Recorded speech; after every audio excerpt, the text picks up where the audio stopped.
always felt like the best part of a Bond movie is the opening 10 seconds, because you've got the gun barrel, and for that 10 seconds, potentially the best Bond movie ever made is about to start. Because it's almost like it's impossible now to make the greatest Bond film ever, because the greatest Bond film ever is made up of all tiny bits of all the other, 20 films now.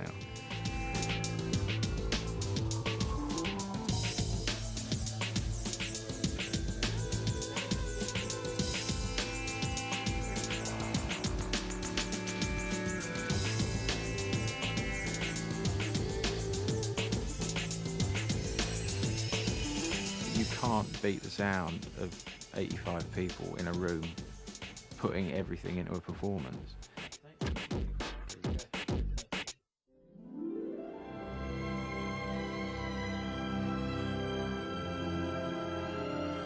It's quite an isolating job being a composer.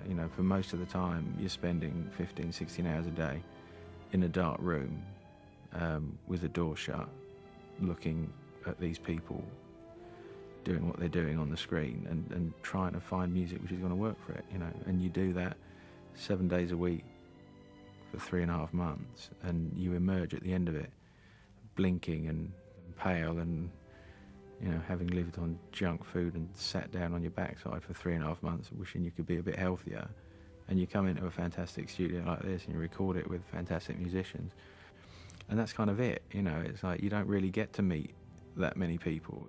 Your world is the world of the music of the movie.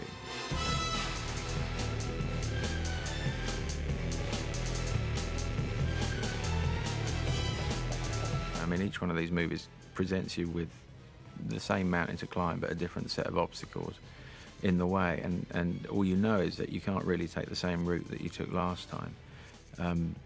In a way, you could write the same score to the same 3 movies if you really wanted to. The character is essentially the same, and he's essentially doing the same things in not dissimilar situations. He's being chased or he's chasing, and he's with a girl or he's not with a girl, and he's getting his gadgets and he's using them or he's not. So the situations that Bond find themselves in stay fairly constant, from one film to the next, with obviously occasional dramatic differences. With Bond, it's like it's a complete world, it's its own universe.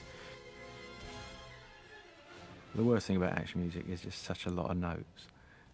It's just like the page is black with notes, and a lot of them are 6 or 7 minutes long, these sequences, and they're usually quite fast. So nice slow music is less notes, so it's a little bit easier as well.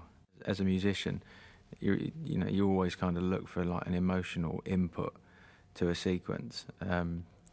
Sometimes another explosion or another gunshot doesn't give you that, so it's nice when you get the occasional moments like with Jinx.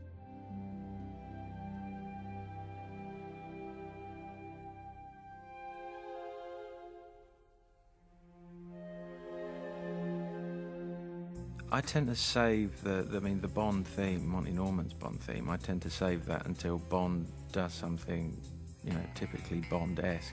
Sometimes if he's in danger, I'll play it in a darker style, but when he comes out over the top of that ice wave, there's really only one thing to play.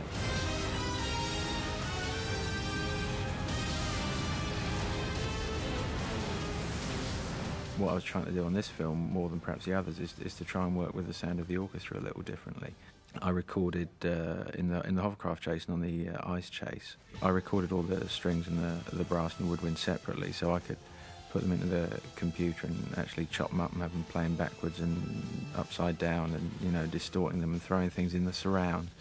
So there are moments in the hovercraft chase and in the ice chase where orchestral phrases will be playing backwards at the back of the theatre, and then they'll kind of travel around the surrounds to the front where they kind of solidify, and then other things will be spinning around, so you're kind of playing with the technology a little bit.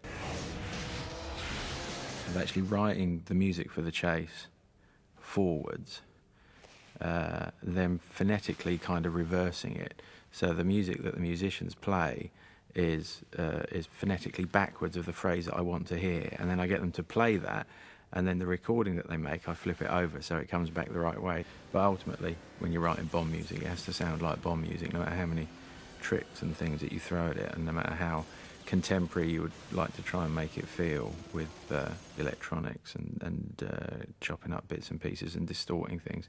You know, I think an audience always expects to hear a kind of orchestral presence, you know, to kind of keep harking back to the, you know, the brilliant stuff that John created, you know, and that's that signature sound. So, and as long as I'm doing it, I'm never going to get away from that, you know, because it's, I mean, you'd be stupid to, because it's just perfect.